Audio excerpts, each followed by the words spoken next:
आज मैंने एक नजर मार के देखा क्वेश्चंस पे, तो मुझे लगा इजी है पेपर। बाकी तो आप बताएंगे पोल में जवाब दे करके, है ना।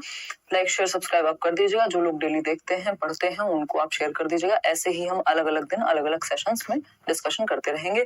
टेलीग्राम चैनल पे हिंदी पेडागोजी आपको आज ही मिल जाएगा जो सेट था, और जो नोट्स की आप तलाश में हैं कुछ दिन रुक जाइए, सारे नोट्स आपको फ्री मिल जाएंगे। ठीक है, तो वो एक चीज है। आगे बढ़ते हैं, क्वेश्चन नंबर 1 पर चलते हैं। आसान क्वेश्चन है, बट हाँ इस बार पूछने का तरीका थोड़ा सा चेंज हुआ है पेपर में। तो हम कह सकते हैं लैंग्वेज से खेला है इन्होंने, और पेडागोजी में लैंग्वेज से खेला जा सकता है। तो फटाफट से स्टार्ट करेंगे। सबसे पहले है डेवलपमेंट इज, यानी विकास है। तो विकास क्या है भाई? विकास यूनिडायमेंशनल है, यूनिडायरेक्शनल है, मॉडिफिएबल है, या टोटली जेनेटिकली प्री प्रोग्राम्ड है? आप बताएंगे क्या करके, पोल में जवाब दे करके, है ना। सभी आ गए हैं ना, आज ऐसे करवा चौथ वगैरह सेलिब्रेट हो गया, अब दशहरा वशहरा जा चुका है, दिवाली आएगी, तब तक तो पढ़ लो कम से कम। अभी एक हफ्ते जम के पढ़ाई करो, फिर दिवाली सेलिब्रेट कर लेना 1-2 दिन, देखिएगा उसमें भी पढ़ लेना 1-2 घंटे समय मिले तो, बट छुट्टियां ही होंगी उस टाइम। विकास डैश है, यूनिडायमेंशनल है, एक आयामी विकास नहीं हो सकता। फिजिकल, कॉग्निटिव, सोशल, इमोशनल, कितने सारे आयाम हैं विकास के, है ना। तो ये मल्टी डायमेंशनल है, बहुआयामी है, एक आयामी नहीं है, ये आप याद रखेंगे। ठीक, बेसिक बात है। आंसर होगा यूनिडायरेक्शनल है। यूनिडायरेक्शनल मतलब होता है, यूनि का मतलब है सिंगल, सिंगल डायरेक्शन नहीं है, मल्टी डायरेक्शनल है, तो ये भी बहुदिशाई है। मॉडिफिएबल है, ये बात हमने डिस्कस की हुई है पहले कि डेवलपमेंट में बदलाव किया जा सकता है, रिवर्सिबल नहीं है। और मॉडिफिएबल होना और रिवर्सिबल होना दो अलग बातें हैं। रिवर्सिबल होता है प्रतिवर्ती, कि कल आप जवान थे आज आप बच्चे बन जाएंगे, ये पॉसिबिलिटी नहीं है। बट हाँ, आप मॉडिफिकेशन कर सकते हैं, जो चीजें आपको कल आती थी आप उनसे बेहतर सीख सकते हैं। मॉडिफिकेशन की संभावना होती है, विकास में बदलाव की संभावना होती है। ठीक है ना राजा, क्लियर है बात। टोटली जेनेटिकली प्रोग्राम्ड, सिर्फ जीन्स से प्रोग्राम्ड होगा नहीं हम भैया। डेवलपमेंट बराबर हेरिडिटी इनटू एनवायरमेंट, यानी विकास परिणाम है आनुवंशिकता और वातावरण के गुणनफल का, प्रोडक्ट का, मल्टीप्लिकेशन का नहीं। और कोई 50-50% का समीकरण नहीं होता इनका, इक्वेशन कोई 50-50% की नहीं है। किसी क्षेत्र में हेरिडिटी इंपॉर्टेंट होगी, किसी में एनवायरमेंट इंपॉर्टेंट होगा। खैर, C option was the right answer. आगे बढ़ेंगे, क्वेश्चन नंबर 2 देखिएगा। क्वेश्चन नंबर 2 कहता है which of the following is definitely pre determined by genetics और हेरिडिटी, यानी निम्नलिखित में से कौन सा पूर्णतः आनुवांशिकी द्वारा पूर्व निर्धारित होता है, यानी किसको आनुवांशिकता पूरी तरह से पहले ही निर्धारित कर देती है। 4 ऑप्शंस में से मित्रों का चयन, तो ये तो आप आनुवांशिकता थोड़ी, ये तो आपकी हरकतें डिसाइड करती हैं कि आप कैसे दोस्तों में आपका इंटरेस्ट कैसा है। ये हेरिडिटी थोड़ी ना डिसाइड करेगी, ये तो माहौल डिसाइड करेगा, ये तो एनवायरमेंट डिसाइड करेगा, ये तो नर्चर, जिसको हम पोषण कह रहे हैं एनवायरमेंट का दूसरा नाम, वो डिसाइड करेगा। आंखों का रंग, ये हेरिडिटी से निर्धारित होगा, ये आपके जेनेटिक्स से निर्धारित होगा, इसमें आपका कोई रोल नहीं है। आपको लेंस लगाना पड़ेगा अगर आप कलर चेंज करना चाहते हैं, शादी में जाना चाहते हैं, इंप्रेस करना चाहते हैं किसी को, तो आप लेंसेज लगाएंगे कलर चेंज करने के लिए। स्वाभाविक रूप से कलर फिक्स्ड है, क्योंकि हेरिडिटी स्टैटिक होती है। हेरिडिटी यानी जो जेनेटिक्स है वो क्या है, स्टैटिक है, स्थिर है, इनमें परिवर्तन संभव नहीं है कि अपनी मर्जी से मन किया आज ये वाले बाल पसंद नहीं आ रहे, फिर तो आप मम्मी पापा भी चेंज कर देंगे कल, है ना। खैर देखिएगा, कलर ऑफ द आईज, तो ये जेनेटिक्स से हेरिडिटी से निर्धारित हो जाता है। जो कलर ऑफ योर हेयर, या हेयर का टाइप, बॉडी स्ट्रक्चर, आपकी आंखों का रंग, इवन आपकी आवाज भी कुछ हद तक, तो ये सब चीजें क्या है, आपकी हाइट, बॉडी स्ट्रक्चर, ये सब प्रभावित होते हैं हेरिडिटी से ज्यादा। Academic success, choice of friends, तो ये सब एनवायरमेंट से प्रभावित है। जैसा एनवायरमेंट होगा वैसी चीजें होंगी। इंटरेस्ट इन स्टडीज, इसका भी एनवायरमेंट में, इसमें भी एनवायरमेंट का बहुत बड़ा रोल है कि आपको इंटरेस्ट क्रिएट, अगर आपको अच्छा टीचर मिल जाता है तो उस सब्जेक्ट में आपको मजा आने लगता है, जो सब्जेक्ट कल तक आपको समझ नहीं आता था। तो ये इंटरेस्ट जो है शिक्षा में, ये भी बहुत सारे फैक्टर्स पे निर्भर करता है। जबकि आंखों का रंग इनहेरिटेड है, विरासत में मिला है, इसमें आपका कोई योगदान नहीं है। क्वेश्चन नंबर 3 देखिएगा। Question number 3, dash refers to the learning that children undergo when they enter social institutions such as school। अभी 1-2 दिन पहले या लास्ट वीक ही हमने सोशलाइजेशन टॉपिक किया है। बताइएगा, सीखने की वह प्रक्रिया क्या कहलाती है जिसमें बच्चे स्कूल जैसी सामाजिक संस्थाओं में प्रवेश करके सीखते हैं। मतलब जब वो परिवार में जन्म लेकर के सीख रहे हैं, है ना, इन्फेंसी से अगर हम बात कर रहे हैं तो प्राइमरी सोशलाइजेशन है, लेकिन जैसे ही वो स्कूल जाना शुरू करेंगे तो सेकेंडरी सोशलाइजेशन शुरू हो जाएगा, दुनिया में निकलना शुरू करेंगे, जैसे ही बाकी संस्थाओं से जुड़ना शुरू करेंगे तो इसको हम द्वितीयक सामाजिकरण कहते हैं। ये मैचुरेशन पैसिव सोशलाइजेशन नहीं है, क्योंकि इसमें आप एक्टिवली इन्वॉल्व होते हो स्कूल में, ठीक है। एक बार को आप पब्लिक लाइब्रेरी में चुपचाप से साइड में बैठ करके पढ़ रहे हो, वहां पैसिव सोशलाइजेशन होगा, स्कूल में तो आप एक्टिव होते हो, एक्टिविटी करते हो, ठीक है ना। प्राइमरी सोशलाइजेशन फैमिली से होगा। तो सही उत्तर क्या है, डी ऑप्शन, गौड़ सामाजिकरण या द्वितीयक सामाजिकरण। क्वेश्चन नंबर 4 देखिएगा, आज स्पीड अच्छी रहेगी, इजी से क्वेश्चन है, बच्चे क्वेश्चन है, लड्डू क्वेश्चन है अगर मैं कहूं। क्वेश्चन नंबर 4 देखिएगा, कोहलबर्ग की थियरी, इन कोहलबर्ग्स मॉरल डेवलपमेंट थियरी स्टेज 3 कितनी स्टेजेस हैं टोटल, 6, लेवल कितने हैं, 3, लेवल 2 स्टेज 3 कन्वेंशनल मॉरलिटी, पारंपरिक नैतिकता। नैतिकता क्या है, जो हमें सही और गलत के विषय में बताए, उसको हम नैतिकता कहते हैं। कुछ ऐसे सिद्धांत जो हमें सही और गलत के लिए गाइड करते हैं, वो मॉरल प्रिंसिपल्स हैं।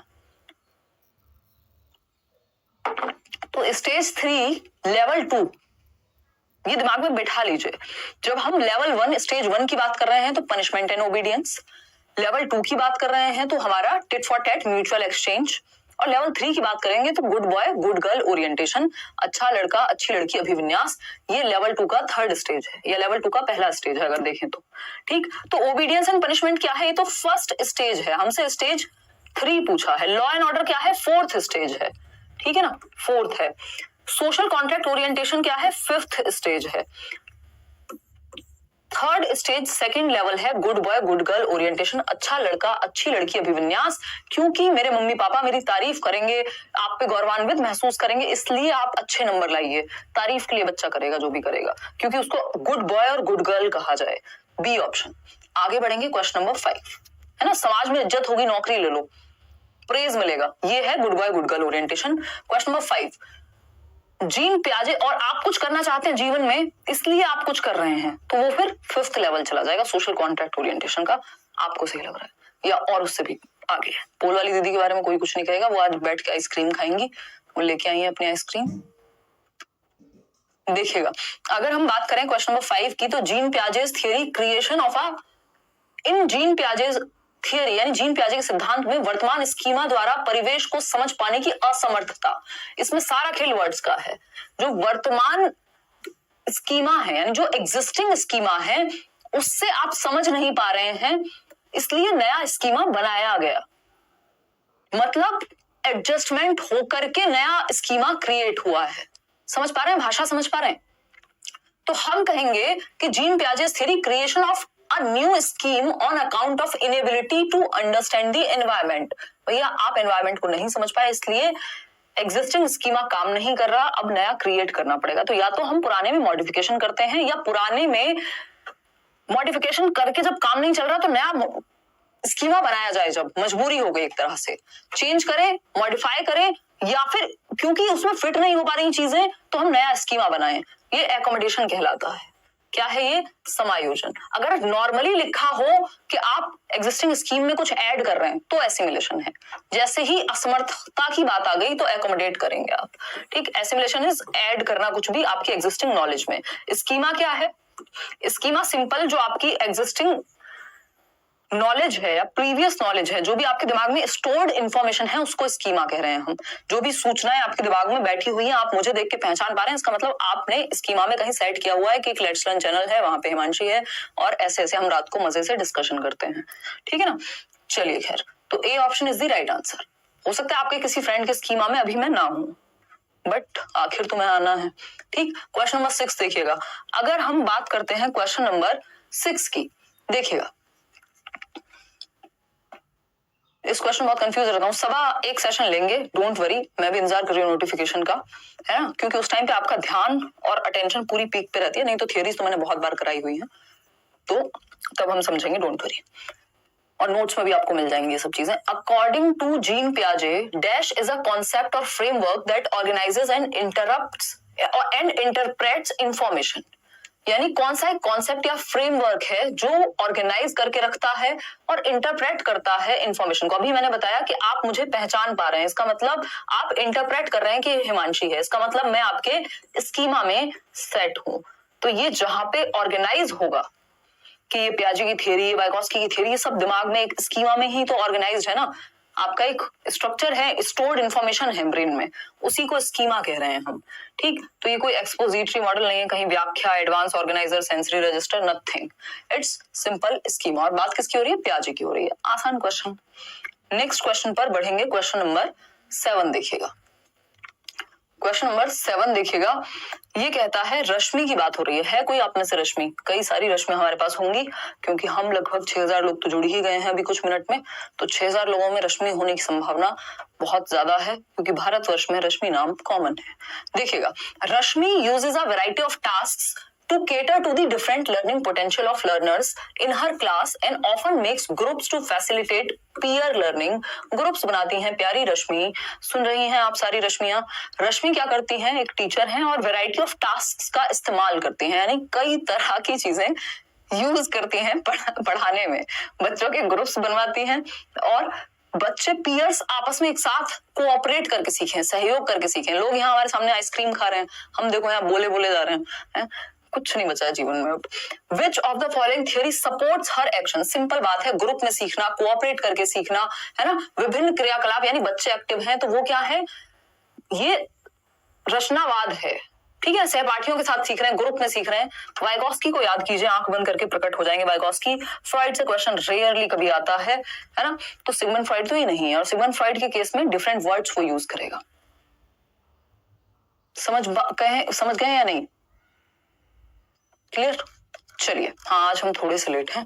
Lawrence Kohlberg's moral development, BF Skinner, nothing. Group में सीखना, वाइगोत्स्की। सोशियो कल्चरल अप्रोच, सामाजिक सांस्कृतिक सिद्धांत की बात करते हैं। समाज और संस्कृति, यानी ग्रुप में रह करके बच्चा बेहतर सीखता है, समाज में रह करके बच्चा बेहतर सीखता है। क्वेश्चन नंबर 8 देखिएगा, which of the following is not an example of scaffolding, यानी मचान का टेम्परेरी हेल्प। स्कैफोल्डिंग का मतलब क्या है? जहां आप अटक रहे हैं वहां कोई आपको हेल्प दे दे।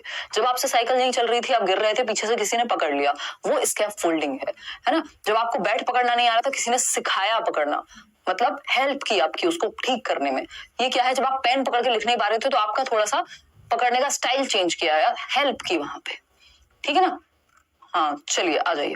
तो अगर मैं बात करूं, स्कैफोल्डिंग का उदाहरण नहीं है पूछा है, पाड़ का उदाहरण नहीं है, नहीं लिखा है।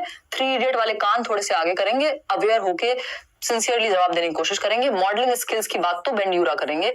AR-PR हमने एक सेशन में डिस्कस किया था। ये सारी थियरीज यूट्यूब पे कराई हुई हैं, सबसे ज्यादा सबसे पहले इन डिटेल पेडागोजी बहुत बार हम कर चुके हैं यूट्यूब पे ही। उसके अलावा बैचेस में होती हैं चीजें, बट अगर आप नहीं अफोर्ड कर सकते हैं, आपको लगता है कि भाई नहीं है मुझे नीड, मैं तो यूट्यूब से ढूंढ ढांड के पढ़ लेती हूँ, या जो भी प्रीवियस वीडियोस हैं, तो आप मोर देन एनफ चीजें हैं। इतनी पेडागोजी यूट्यूब पे हुई नहीं थी कभी जितनी हम लेट्स लर्न पे कर चुके हैं, तो आप वहां से कर लीजिए, लेकिन पढ़ तो लीजिए कम से कम, है ना। बैचेस में आप हैं तो वहां शांति से कर लीजिए, बट पढ़ लीजिए। टीचिंग एप्टीट्यूड एनवीएस के लिए बना देंगे वीडियो, देखिएगा। Rote memorization, modelling skills for imitation. अच्छा, यहाँ पे कहा कुछ और जा रहा है, इन्होंने पूछा है पाड़ का उदाहरण नहीं है। अनुकरण के लिए कौशलों का प्रदर्शन करना। देखो, मॉडलिंग स्किल में क्या होता है? आप दिखाते हैं, मॉडल दिखाते हैं।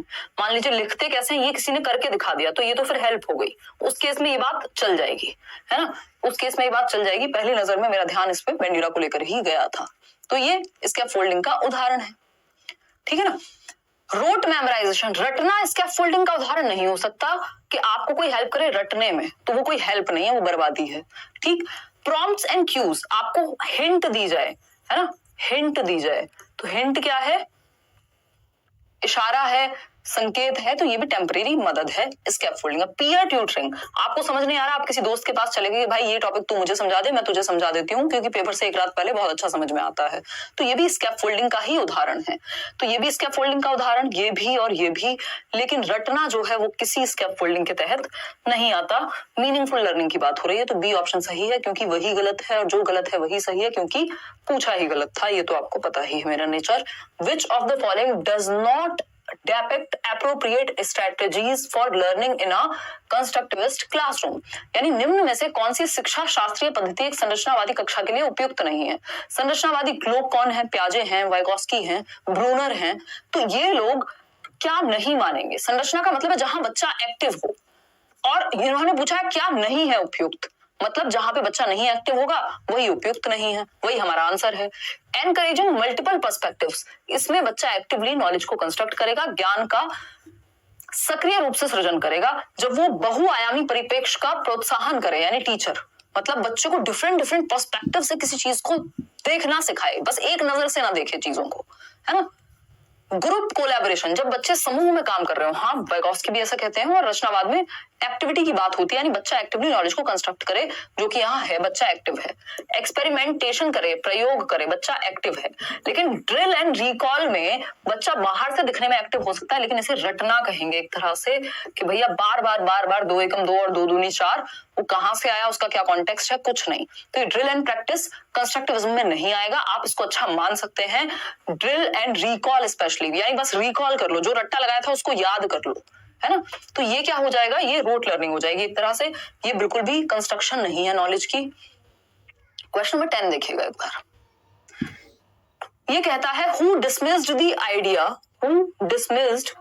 आइडिया ऑफ जनरल इंटेलिजेंस, कोई सामान्य बुद्धि जैसी चीज नहीं होती। सामान्य बुद्धि की बात किसने की थी, एल्फ्रेड बिने ने की, या अगर हम देखें स्पीयरमैन ने तो स्पेसिफिकली ही की कि एक सामान्य बुद्धि होती है।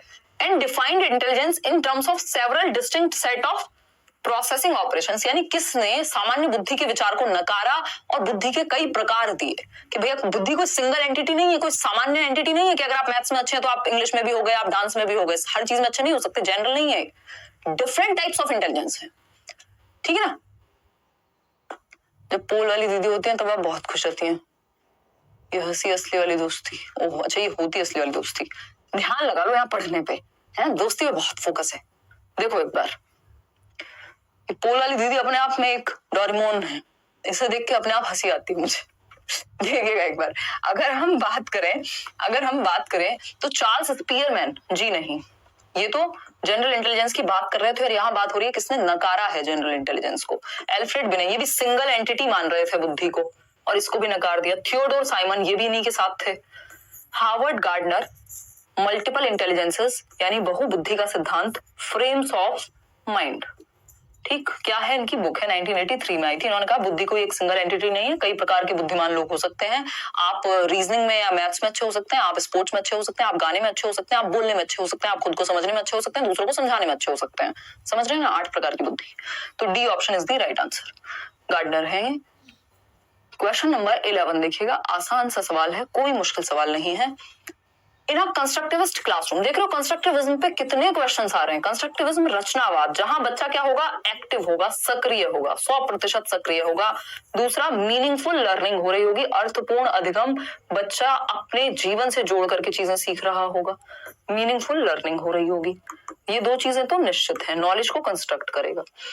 तो शुड बी एम्फेसिस, किस बात पे में ध्यान, एक संरचनावादी कक्षा में रचनावादी कक्षा में। पहला ऑप्शन, लाइक शेयर करना भूल गए हो, आज भूल जाती हूँ तो आप करना भूल जाते हो, कमाल। पेपर में भी ऐसा ही करना।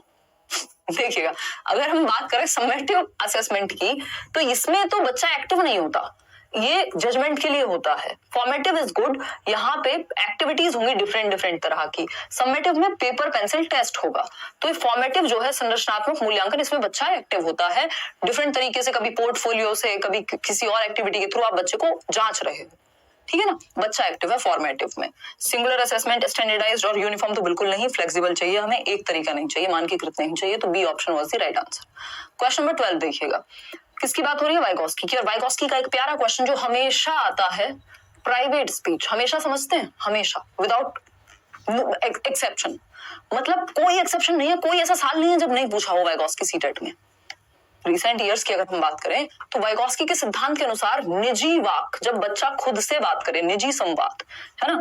निजी संवाद क्या हो सकता है, मैं बात करूं, अरे ये तो कितनी अच्छी है ये बुक, है ना, इसके पेज ऐसे अच्छे, इसकी बोट भी तो बना सकती हूँ मैं। तो ये क्या हो गया, ये हो गया निजी संवाद मेरा, मैं खुद से बातें कर रही हूँ, ठीक है ना। कुछ और पकड़ती हूँ, ये मैं दिखा नहीं सकती, ठीक है। कुछ भी हो सकता है, मतलब आप मान लीजिए घर बना रहे हैं, है ना, आपको 4 सेल मिले और आप घर बना रहे हैं, अब आप खुद से बातें कर रहे हैं और 3 से 6 वर्ष के हैं आप। प्राइवेट स्पीच 3 से 6 वर्ष में होती है कि इसको इसके ऊपर रखूंगी, अरे ये तो गिर रहा है बार बार, है ना। खुद से बातें कर रहे हैं, ये खुद से बातें करना मतलब आप खुद को दिशा दे रहे हैं कि आपको कैसे कोई काम करना है। सेल्फ रेगुलेशन या डायरेक्शन कहते हैं वाइगोस्कीज को। तो is indicative of children's egocentrism, ये पियाजे ने बात की है। बात किसकी हो रही है यहाँ? वाइगोस्की की बात हो रही है। तो ये तो गलत हो गया।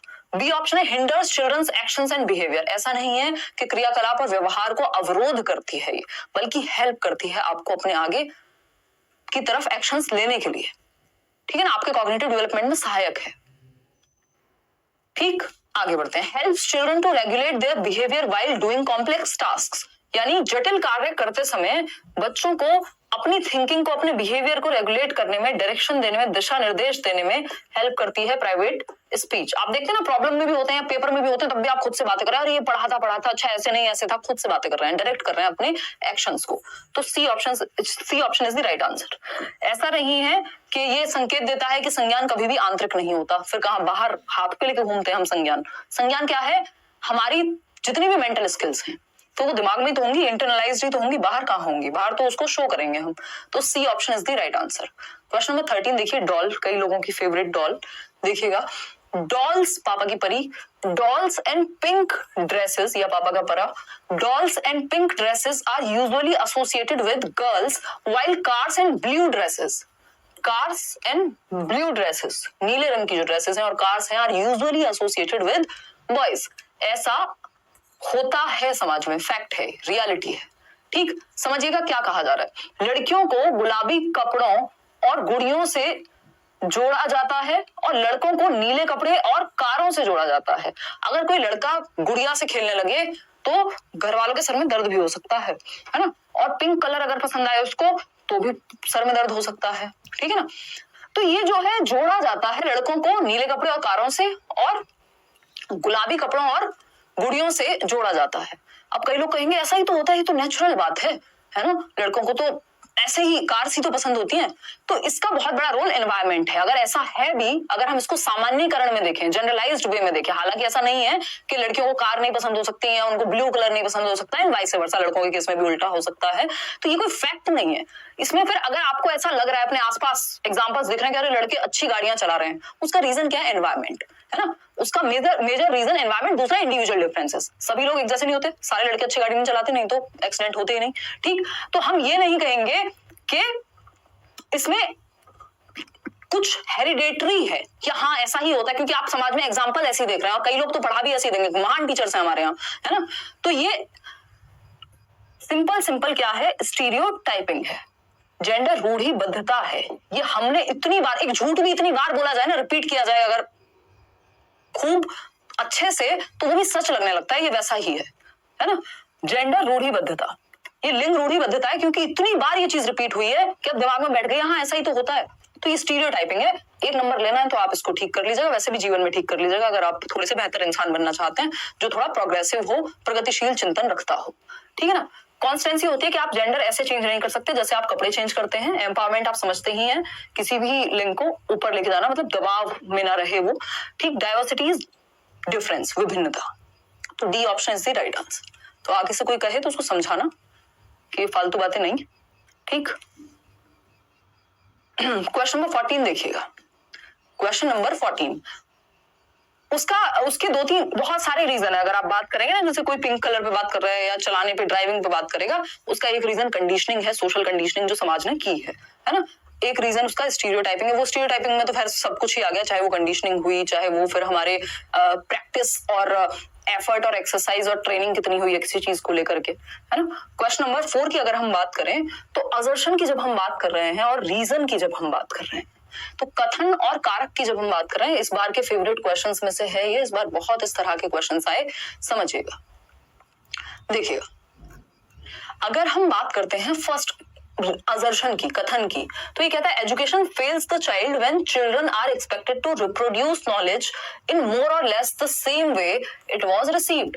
जब एजुकेशन फेल हो जाती है, मतलब हम बच्चे को सिखाने में असमर्थ हो जाते हैं, असफल हो जाते हैं, जब हम उससे ये एक्सपेक्ट करते हैं कि जैसे तुम्हें रटवाया गया है वैसा ही उगल दो, वैसा ही लिख दो, छाप दो कॉपी में, रट लो इसको, ये क्या है? एजुकेशन फेल हो गई।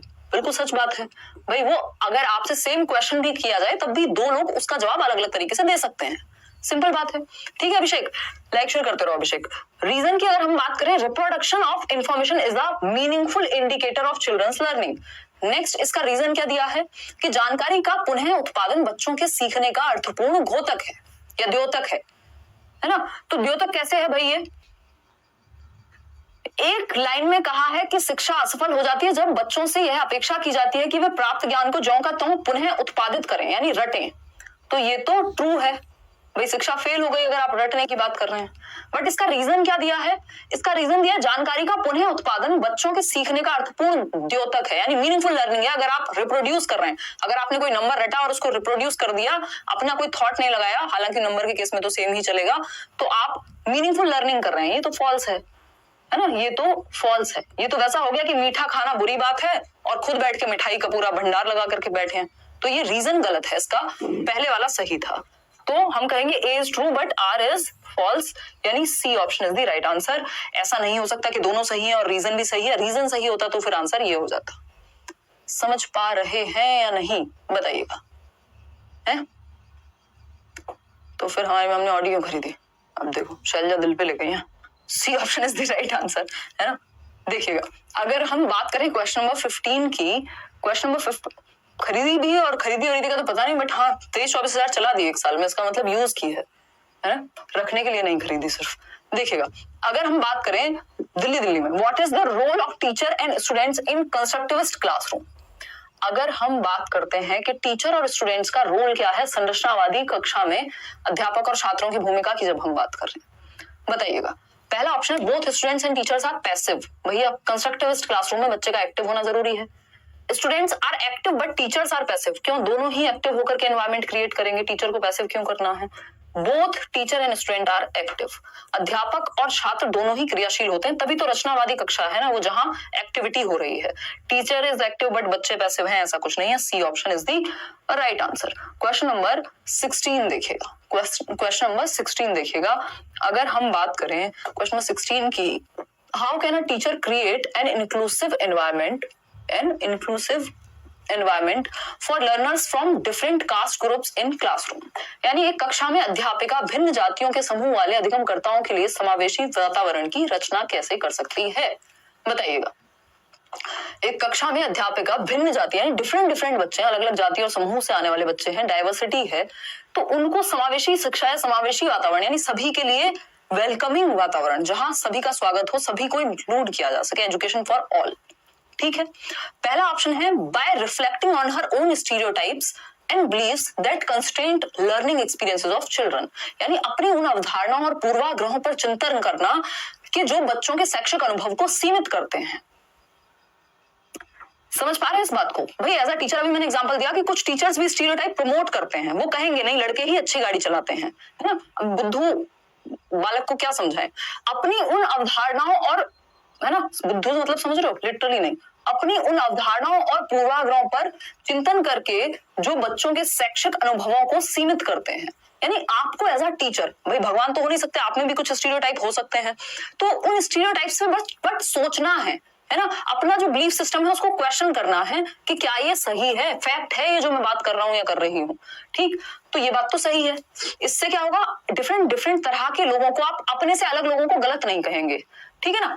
फिर है B option, include diversity of children's experiences in classroom. यानी कक्षा में बच्चों के अनुभवों की विविधता को सम्मिलित करके, यानी आप डाइवर्सिटी को इंक्लूड कर रहे हो कि डिफरेंट बच्चे हो सकते हैं, उसको वेलकम कर रहे हो, ठीक बात है। Create an institutional ईथॉस that has a strong emphasis on equality. एक ऐसा माहौल बनाइए संस्था में समानता की मूल संस्कृति कि भाई सबको इंसान समझा जा सके, सबको इक्वल समझा जा सके। बात तो सही है, किसी भी जाति समूह से आ रहा हो बच्चा। डी ऑप्शन है या फोर्थ है, encourage children to adapt to existing standard curriculum. ये गलत है, फ्लेक्सिबल करिकुलम चाहिए। मानकीय पाठ्यक्रम तो सभी के लिए एक जैसा होता है, यहाँ डाइवर्सिटी की जरूरत है, यहाँ डिफरेंशिएटेड करिकुलम की जरूरत है। तो फर्स्ट, सेकंड और थर्ड जो है वो सही है। फर्स्ट सेकंड थर्ड कहां दिख रहा है हमें? ए ऑप्शन में नहीं, इसमें 4 है। फर्स्ट सेकंड और थर्ड ए में ही है, ए ऑप्शन में ही है, तो ए इज द राइट आंसर। ठीक है, कोई दर्द समस्या? हाँ ठीक है, इतनी बात क्लियर है, कोई दिक्कत कोई परेशानी? चलिए आगे बढ़ते हैं। ये प्रीवियस ईयर को हम ब्लॉक कराएंगे, बता के ब्लॉक कराते हैं आज से हम। क्वेश्चन नंबर 17 देखिएगा। अगर हम बात करें क्वेश्चन नंबर 17 की, ठीक है ना, Ramnik has a student with visual impairment in her class, यानी रमनीक की कक्षा में एक दृष्टि बाधित छात्र है जिसको देखने में समस्या होती है। रमनीक क्या है? एक टीचर है। In her class, in this context, what instructional adaptations should she make in an inclusive classroom, यानी एक समावेशित कक्षा में इस संदर्भ में आपको लग रहा है कि एक ऐसी क्लास है जहां एजुकेशन फॉर ऑल की बात हो रही है, तो आपको क्या करना चाहिए?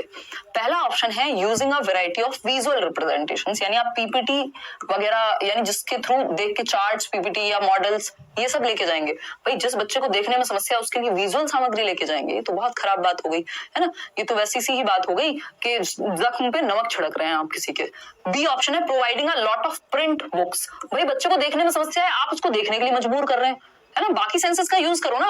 उन 5 सेंसेस में से अगर विजुअली इंपेयर्ड है तो 4 भी तो सेंस होंगे, सुनना भी तो होगा, टच करना भी तो होगा, टेस्ट भी तो होगा, एक्टिविटी भी तो होगी, है ना। Making use of tactile material, ये बात सही है। टेक्टाइल होता है टच एंड फील वाला मटेरियल, जिसको बच्चा टच और फील करके 3D मटेरियल या नक्शे का इस्तेमाल करें, जिसको बच्चा टच करके समझ जाए या सीख सके, बात सही है। Giving lot of small print worksheet, small print, उसको बड़ा प्रिंट देखने में समस्या है, आप स्मॉल दे रहे हैं, है ना। देखिएगा एक बार आगे बढ़ेंगे। अगर हम बात करते हैं क्वेश्चन नंबर 18 की, क्वेश्चन नंबर 18 को देखते हैं एक बार और फिर समझेंगे क्या कहानी है। Reena always thinks of varied solutions, Reena है जो डिफरेंट सॉल्यूशंस के बारे में सोचती हैं। For any problem given in the class this is a characteristic of, यानी रीना कक्षा में दी गई किसी भी समस्या को सुलझाने के लिए different ways, diverse ways, multiple तरीके, कोई एक प्रॉब्लम है 36 सॉल्यूशन तैयार है, ये रीना है। मतलब कुछ डिफरेंट सोच पा रही है रीना, है ना, कुछ डिफरेंट। 14th क्वेश्चन समझा दीजिए, दोबारा समझा देंगे, लास्ट में याद दिला देना एक बार। देखिएगा रीना क्या है, डिफरेंट तरीके से सोचती हैं। ये किसकी विशेषता है? मेंटल इंपेयरमेंट की नहीं, लो कॉम्प्रिहेंशन, जिसको समझ में कम आएगी समस्या वो कहां से इतने सॉल्यूशन देगा। कन्वर्जेंट थिंकिंग में तो एक ऑप्शन की तरफ आप आते हैं, है ना। तो ये डाइवर्जेंट थिंकिंग है, अपसारी चिंतन है, यानी बच्चा क्रिएटिविटी की तरफ बढ़ रहा है, कुछ डिफरेंट वेज में प्रॉब्लम को सॉल्व कर पाता है, मल्टीपल सॉल्यूशंस दे पाता है। क्रिएटिविटी के 4 एलिमेंट्स होते हैं, जो आपको याद नहीं है तो आप याद कर लीजिए, है ना। बहुत बार वैसे तो हम डिस्कस कर चुके हैं, ये तो आज की क्लास का काम हुआ।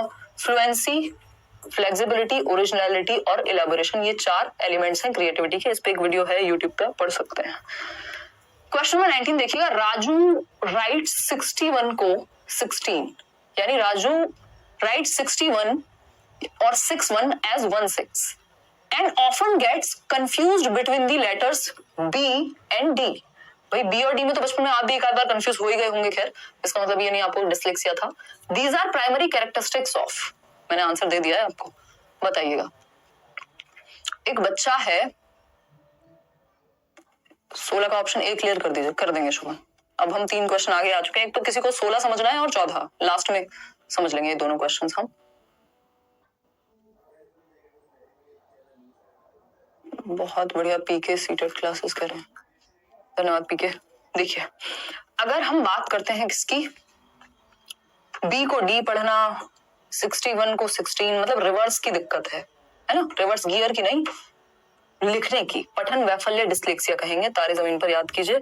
कोई लर्नेड हेल्पलेसनेस नहीं है। लर्नेड हेल्पलेसनेस होती है कि आप इतनी बार फेल हुए हैं कहीं या किसी क्षेत्र में कि अब आपके अंदर एक सीखी हुई शैक्षिक असहायता पैदा हो गई है कि भैया अब मेरे से पेपर ये क्लियर हो ही नहीं सकता, या अब तो प्यार करने का कोई फायदा नहीं क्योंकि 3 बार दिल टूट चुका है ना। तो ये लर्नेड हेल्पलेसनेस होती है कि आपके एक्सपीरियंसेस इतने खराब रहे हो कि आपने ऐसा सोच लिया कि मेरे साथ अब ये सही हो ही नहीं सकता, जबकि अगर आप डिफरेंट अप्रोच अपनाएं तो हो जाएगा, है ना। डिस्ग्राफिया होता है राइटिंग से संबंधित। ऑटिज्म स्पेक्ट्रम है, जो बच्चा सोशली ज्यादा घुलता मिलता नहीं है और अपने में रहेगा, दूसरा वो रेपिटेटिव बिहेवियर करेगा, ठीक है। Dyslexia was the right answer. आगे बढ़ेंगे, क्वेश्चन नंबर 20 देखिएगा। Specially abled children in an inclusive classroom, यानी स्पेशली एबल्ड बच्चे इंक्लूसिव क्लासरूम में कैसे बेनिफिट उठा सकते हैं। एक समावेशी कक्षा में विशेष बच्चों को किस प्रकार सहायता मिल सकती है। सेटिंग ऑफ इंडिविजुअलाइज्ड गोल्स, यानी व्यक्ति लक्ष्यों का निर्धारण करके, यानी इंडिविजुअलाइज्ड गोल्स को सेट करके।